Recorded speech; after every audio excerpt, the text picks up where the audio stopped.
ඉරානය ගැන තත්ත්වය උණුසුම් වේගෙන එන්නේ බොහෝ දුරට හිතානින්දම ඔයගලන්ට අප්ඩේට් එකක් බලන්න පුළුවන්. හැබැයි ඉරානය ගැන විශේෂයෙන් කතා කරන්න දෙයක් තියෙනවා. අපි දැක්කම සමහර කට්ටිය කියනවා නෑ මේ ඉරානයේ හිටපු රජකවුද නැවතපත් කරගන්න ඕනේ නෑ. අපි උන්වහන්සේ පාර්ලිමේන්තු ක්‍රමයකට වගේ මොනවාක් කරන්නේ. හැබැයි ප්‍රශ්නේ තියෙන්නේ ගයිස් ඉරානය කියන්නේ මහා පර්සියන් අධිරාජ්‍යය. මේක රජෙක්යක් තමයි මොකක්ද පාලනය වෙන්නේ.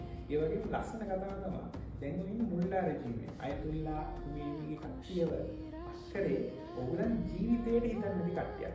ඒ තමයි ඔය ඇකඩමික්ස්ලා ඊට පස්සේ වාමාංශිකයෝ ඊට පස්සේ ෆෙමිනිස්ට්ලා ඔය වගේ ඉන්න ප්‍රොග්‍රෙසිව් කියලා Tamanට කියාගන්නේ මම හිතට දන්නවා කියලා කියන කට්ටිය තමයි මොඩල් විදිහට ගිහිල්ලා මේ මුල්ලා රජීමේ ගෙනා. ඒක ප්‍රතිඵල ඔයගලන් දන්නවා මොකද්ද මේ කියලා. ඉතින් ඒක නැවත වතාවක් ඒ රවුන්ඩ් වෙනකට වඩා හොඳයි.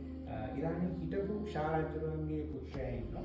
ඔව් අපි නැවත ගෙන්නලා ඉරාන තිබ්බ ඒ පහුගිය සමෘද්ධිය පහුගිය සෞභාග්‍ය නැවත උදා කරගන්න උත්සාහ කරනවා.